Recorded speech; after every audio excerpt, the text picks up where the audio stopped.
Again, we are looking at the article by Dr. Abrams, Dr. Michael Abrams, who is a renowned gynecologist who did a lot of collaborations with the government, especially during COVID. A lot of you would know that he's a comedian. He's not just a doctor.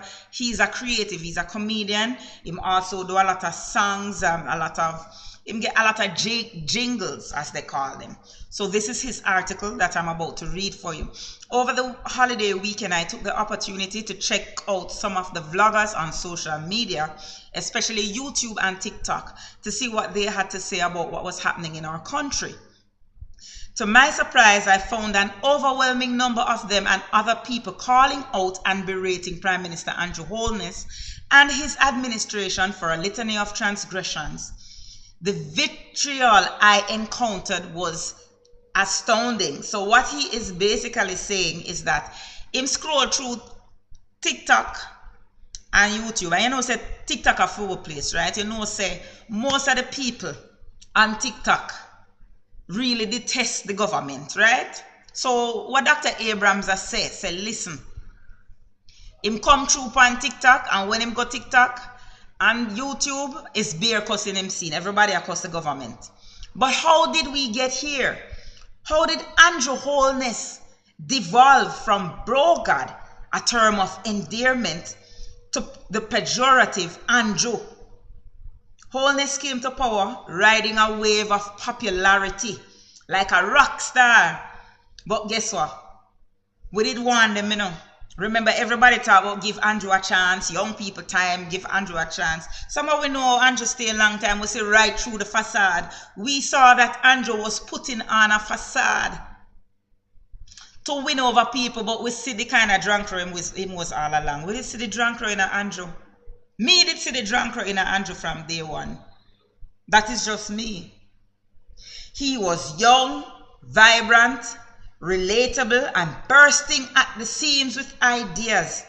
One could see how he matured from the time he took over the Jamaica Labour Party leadership from Bruce Golding after his departure following the Xodus Tivoli catastrophe. I am one of those who was impressed. So when somebody go finally tell Juliet Holness say she's a bully and she need to step aside because what she's doing is so disgusting. When somebody go finally look it in her face and say to Juliet Holness, say, Miss, Madam Speaker, you're not fit for that position. You and your husband is nothing but a bully that try to bully everybody where one can bully. As a matter of fact, you know say the clerk where she make a statement upon what she resign. Yeah man, she resign. She can't take it no more. The JLP, them a pressure. It's a wickedness. 28 years in the job. And she have to resign. But people, we're not stray from the topic. Juliet Holness need to step down. She need to come down now, man. She's a bully. She's a bully. We try to bully everybody. And she don't know who she ramp with because Lisa Hanna not take shot, you know. And I know say Lisa Hanna will jog her down.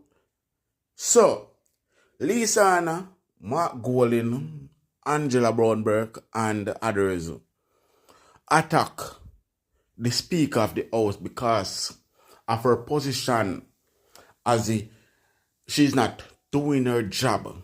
She's not doing her job correctly. She do her job to suit her husband and her husband party. And Jamaica need to wake up and start call for this woman to come down now. Because she need to come down now. She's a disgrace.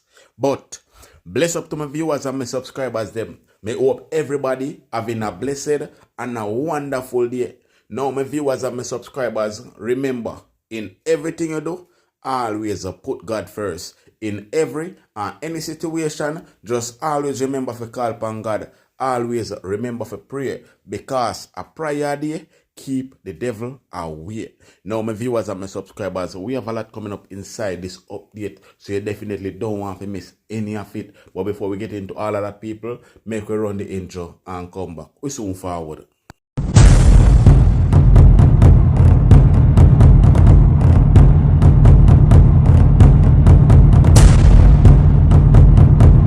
So welcome back to my viewers and my subscribers. Big up to all of my viewers, big up to all of my subscribers. We continue to support the channel and help the channel to grow. Now, remember to leave a like on this video. Remember to give this video a thumbs up. Also, if you're a new viewer's first time on my channel, then please subscribe to my channel and turn on the post notification bell. So whenever we drop new content, you will be first to be notified. Share the content and leave your opinion down below in the comment section. Now people, I just want to say a big thank you to each and everyone that sent me a birthday shout out. You understand? Thanks to all of my supporters we tell me happy birthday. I really appreciate it. And it really make me feel special. Yeah man, because growing up, I never really liked my birthday. But now, you guys make my birthday special. So thanks to each and everyone that sent me a birthday shout out. Alright? I appreciate it. But people, when are we going to tell the Speaker of the House that she needs to step aside? She's under investigation, people. She and her husband under investigation. And if you are under investigation, I think you need to step aside and let someone else do your work. Worse, like how you're not doing your work, how you supposed to do your work. You do it your way, how you feel like you want to do it. You have to read out the report them. Oh, you feel like say, you have to read out to report them. And the next thing, me find out say on silent the Integrity Commission, on silent them because they're afraid of you guys. Very, very afraid. And everybody afraid of you guys, you and your husband. For some reason, I don't know what kind of bullies you are going with. But it is not nice. We know like what they go on. And may I say it again. You don't need to step aside, and Jamaican people need to tell us if you step aside. Now, people, inside this report, Lisa Hanna, Mark Golden, Angela Burks, and others are going to drag the Speaker of the House. So make we check out the video right now. Remember to leave a like on this video.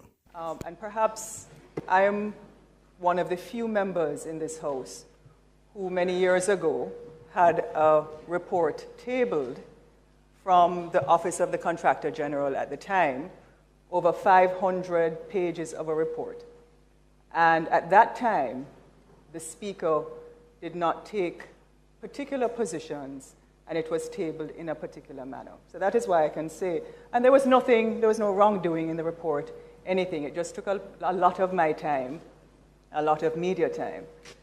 And I think it is important that when people are being investigated, that certainly those of us who are in this House, because it can happen to perhaps any one of us as public officers.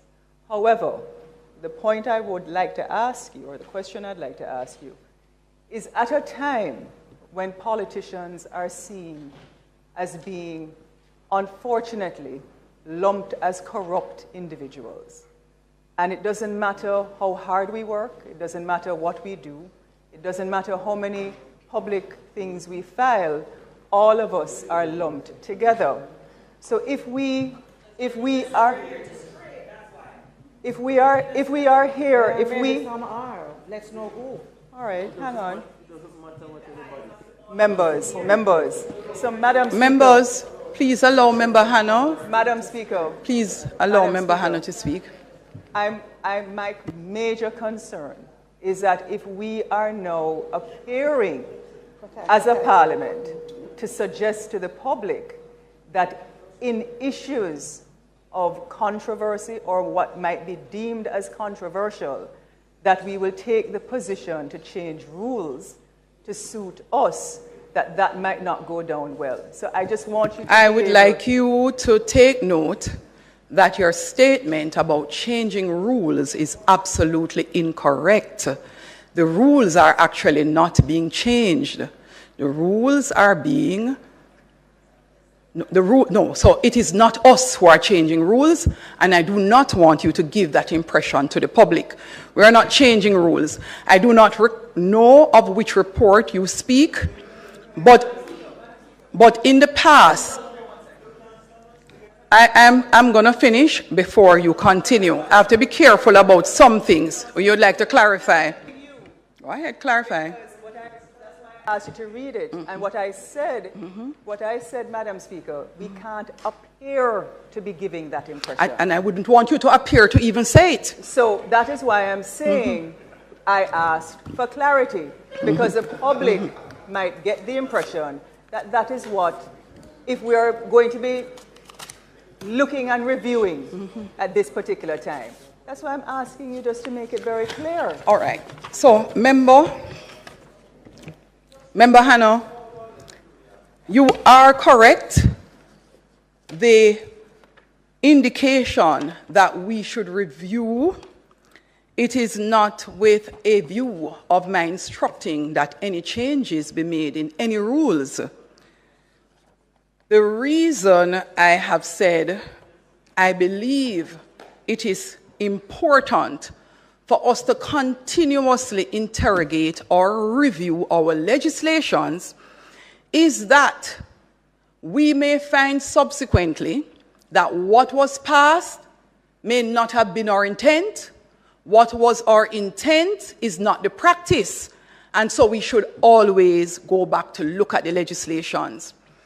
Equally, the standing orders, which are the rules that govern us, are not necessarily all written out in all respects.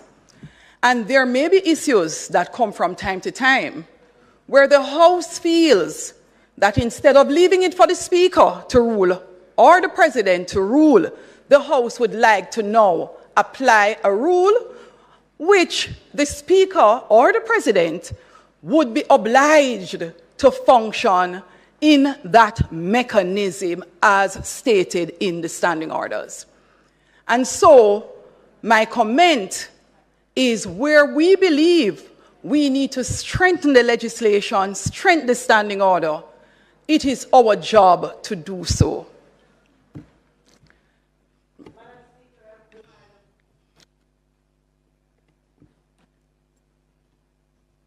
Thank you. Madam Speaker, you did say that you had wanted me to pause, and I would have been given a chance to come back. And it is on that basis I'm coming back. Madam Speaker, again, it's just simple clarity that I require. And I suspect from what I've heard that what I'm going to say is true, but I'd want to get the clarity from you, that whatever the ruling is, and in keeping with the rules that govern us, that nothing here is meant to hide or obfuscate any ruling that might call any of us into question. And member, I am telling you to stop it. Member, I'm telling you to stop it. I notice you like to make statements that you know the response to, and I would appreciate if you do.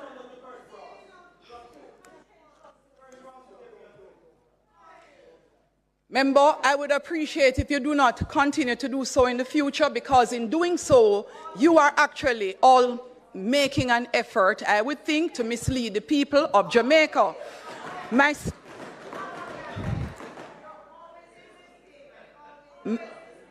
statement started with there is an untrue narrative of deliberate delay in tabling reports sent to the House. And I will give you a copy of this. All right. We want to ensure as a parliament that it is understood that the concern raised by Member Hanna, where we are seen as corrupt, is because of exactly that behavior.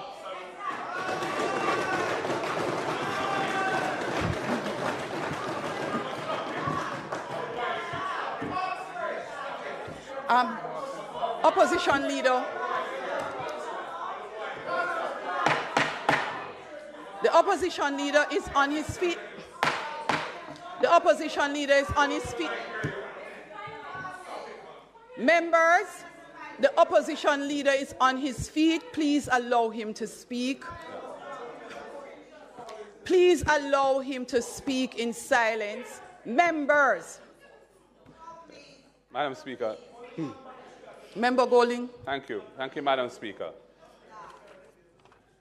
The idea of reports coming to Parliament and not being tabled immediately so that they become a matter of public record and public discussion is problematic for me.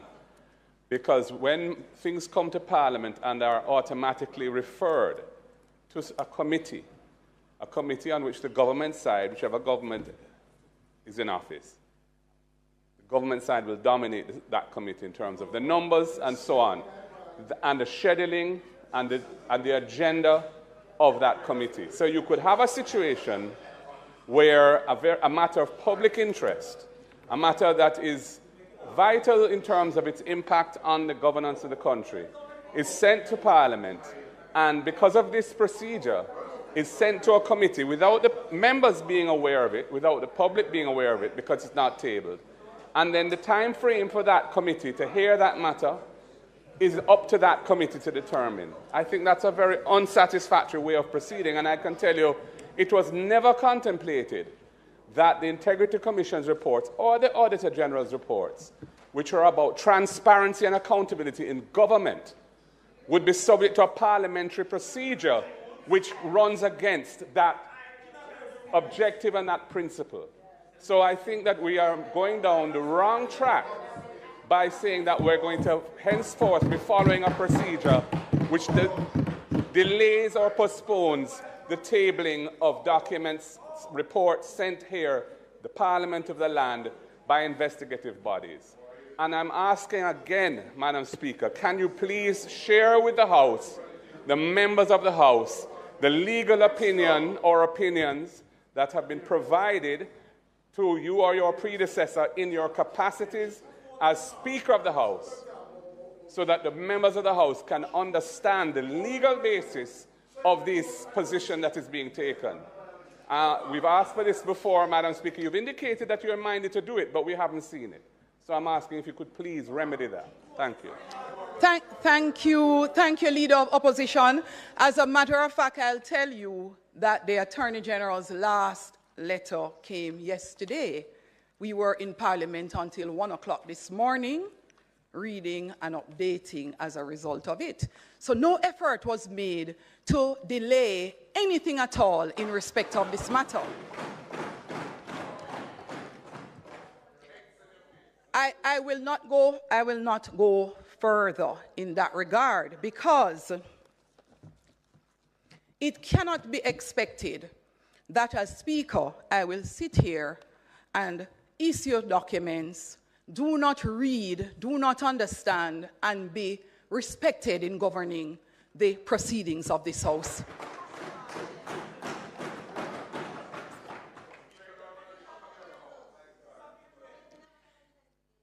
If the intention of the Parliament and the legislators at the time was to have all reports tabled immediately, it would have said that. The legislation said table in 31 and 54, subsection 4, in the soonest possible time.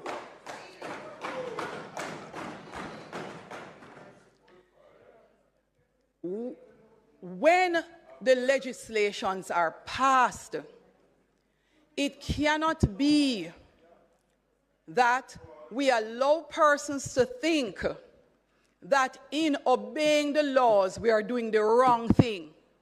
We cannot cherry pick which laws we obey and which ones we are going to say it is not convenient to obey, so we are going to do something else. And so, where we have had these issues, where, and I checked the Hansard, some previous speakers actually make no ruling.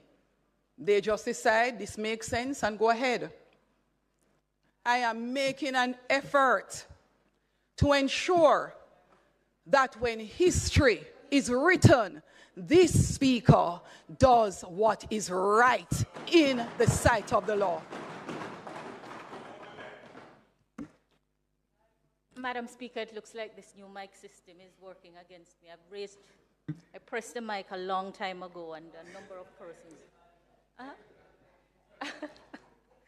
You know, Madam Speaker, for every year when I was in the role of Attorney General, I took time to point out the critical importance of accuracy and reading the law every single year. 1 year, Minister Tufton, the honorable member from St. Catherine, West Central, asked me if I were looking to be fired. In fact, a member from that side also made the same comment. And I'm happy to be here in the House today to hear you as Speaker underscoring the importance of abiding by the law. Madam Speaker, let us begin with the standing orders. The standing orders are regulations of the Constitution of Jamaica, and the Constitution of Jamaica is our highest law. I know that many of the orders are honored in breach instead of observance, but I am very pleased to hear that you understand the importance of the standing orders. And that leads me to craving your indulgence just to point out to the House that the question about whether a report from the Integrity Commission is to be considered by the Integrity Commission Oversight Committee is answered at Standing Order 73DE. And I just invite members' attention, and in particular the member who is also a member of the Oversight Committee, because that standing order, which speaks to the Integrity Commission Oversight Committee 73D, explicitly provides that the Integrity Commission Oversight Committee shall have the duty of convening and considering a report submitted to Parliament under Section 36 of the Integrity Commission Act. And it goes on to say that it is to be done within 30 days of the submission of the report. And just by way of reminder, Madam Speaker, that provision of the Integrity Commission Act speaks to all of the reports from the Commission. It begins with the reports that the Parliament reports on matters referred to it from the Parliament, investigating an act of corruption. It speaks to the annual report of the Integrity Commission, and it also speaks to other sets of reports. So the Commission may at any time be required by either House of Parliament to investigate a matter. When it is reported, that matter, that report, can go to the Integrity Commission Oversight Committee. The Commission shall, no sooner than 3 months after the end of each financial year and within such longer period as the Parliament may approve, submit to the Parliament its annual report. Those may go to the Integrity Commission Oversight Committee. And then the Commission may at any time submit a report relating to any particular matter which, in the opinion of the Commission, requires the special attention of the Parliament. All of those are Section 36 matter, which the standing order says the Integrity Commission Oversight Committee has a duty to consider, Madam Speaker. And I think we don't have to quarrel because the law is publicly promulgated. This is not something that is being made up overnight. And the standing orders guide the proceedings in the House. So I think, Madam Speaker, that we don't have to continue to quarrel. Sending a report in accordance with the rules to the committee is not delaying it.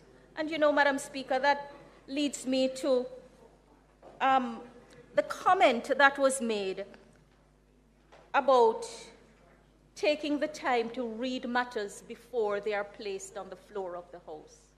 Again today, I could almost shout hallelujah, because in my former role, I complained so much that not sufficient attention was placed to ensuring that the matters tabled in the Parliament were read and accurate. And there are many examples and moments when material had to be pulled from the Parliament because of inaccuracy. And so it should never be seen as an attempt to delay any matter, because an opportunity is being taken to read the matter to ensure that, as a presiding officer, you know what is coming before the House. In fact, you would be derelict in your duty if it were otherwise, Madam Speaker. And that leads me to the third matter, and that is the matter of the reports of the Auditor General. I remind everyone, maybe there is no need for reminder, that the Auditor General, the Office of Auditor General is a constitutional office pursuant to Section 120, subsection 1 of the Constitution of Jamaica. And under Section 122, subsection 2, the Auditor General is mandatorily required to submit her annual audit reports of specified entities. And the Constitution specifies those entities, and they include, but are not limited to, the accounts of all departments and the offices of the Government of Jamaica, including the offices of the Cabinet and the 3 Services Commission, Judicial, Police, and Public Service. And, Madam Speaker, the Constitution says that the reports are to go to the Speaker, who shall cause them to be laid before the House of Representatives. The Auditor General is also empowered to perform other functions in relation to the accounts of the Government of Jamaica and the accounts of other public authorities and other bodies administering public funds in Jamaica, as may be prescribed by or under any other law. You know, Madam Speaker, I was smiling when I heard you explain the difference, because many parliamentarians do not know that there is central government and there is the rest of government, and what comprises. Madam Speaker, Madam Speaker, Madam Speaker, before anyone comes down. Please allow the member to speak. The member is actually very correct. I have been at committee meetings of the PAAC where the permanent secretaries are being badgered to comment on public bodies that do not report to them, that they have no idea about.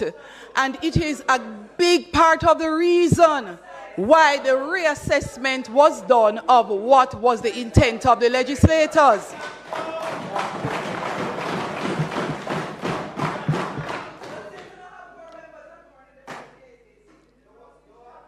Member Malafort. Madam Speaker, Minister, go ahead, please. I don't wish to lose the point I want to make. The point is that the Auditor General is mandated to make reports pursuant to the Constitution.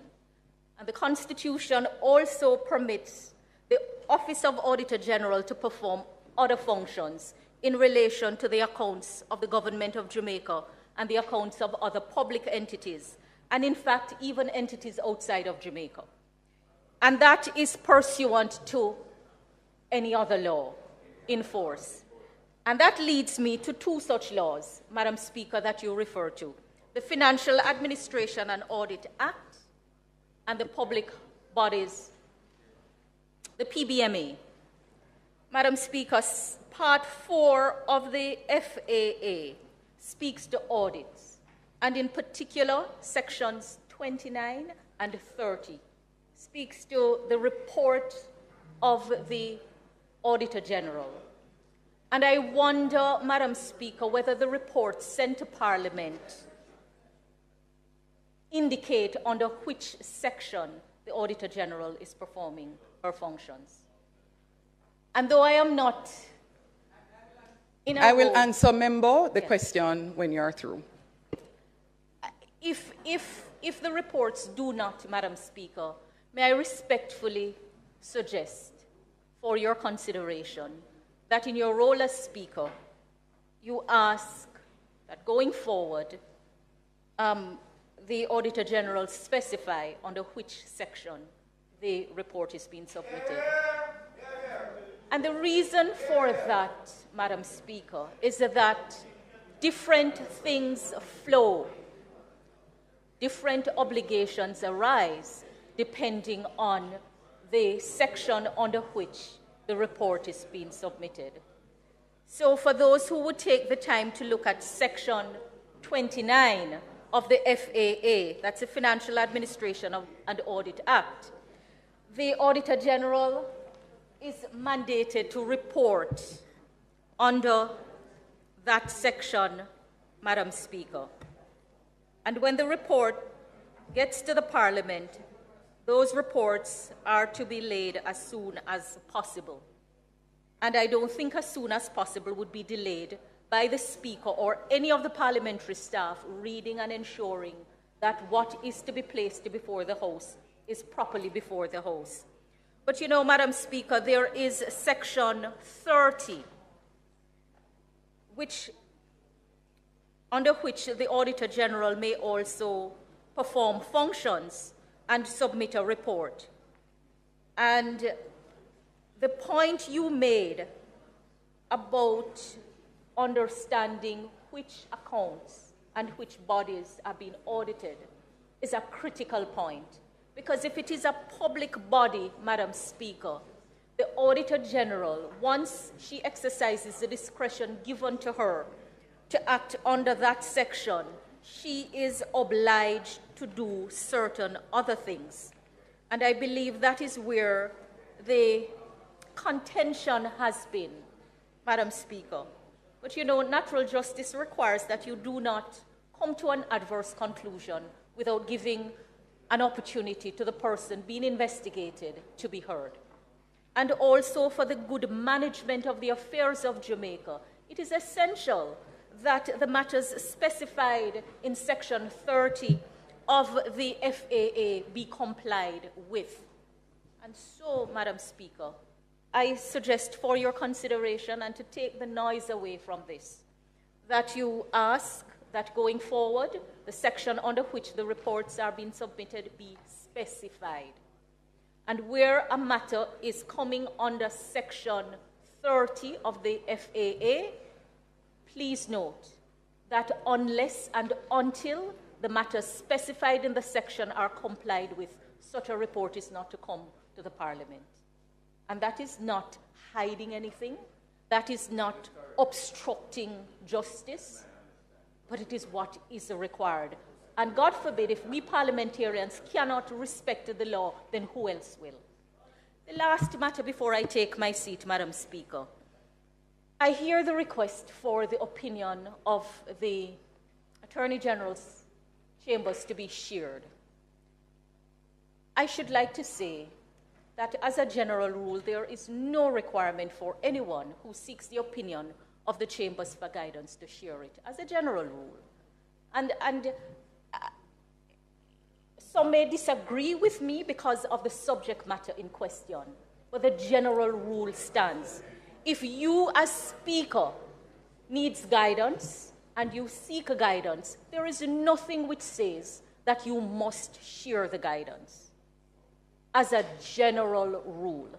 In this specific matter, however, your predecessor in office indicated that she was awaiting further details. And you yourself, Madam Speaker, indicated that you would be guided by it. For my part, I can't see anything that could not be shared. But I think it is important that should you choose to share it, it is not taken to be a precedent to expect that in every case where advice is sought, there is any obligation to share it. So in respect of reports from the Auditor General, if the reports are under 29, they are to be tabled after you have satisfied yourself that the matter is properly to come before the House. And if they are under 30, you're also to satisfy yourself that what is set out in the section has been complied with, Madam Speaker. So permit me, before I take my seat, to commend you, because today is a good day for me. It's a really good day for me. I'm very pleased to hear your insistence. And I'm happy to hear that others feel the same way. Thank you, Madam. Thank you, Member.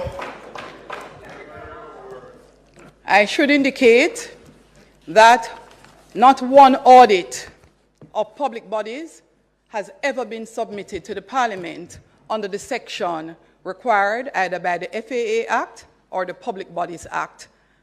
And it is particularly for this reason why the effort is being made to observe the law, observe the intention of the lawmakers, and to ensure that the law is applied accordingly. Members, I thank you for your intervention and contribution, which reaffirms the rulings today. I am convinced every one of us, all 63 of us in this Parliament, should be encouraged to read the legislations thoroughly when they come to this House.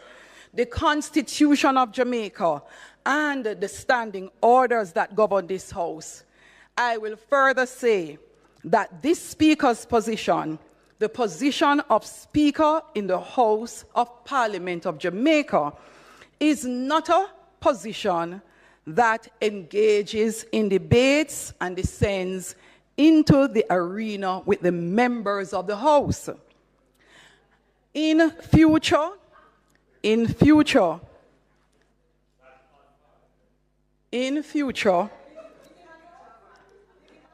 you can expect that that will be my posture, and that posture will continue while I preside.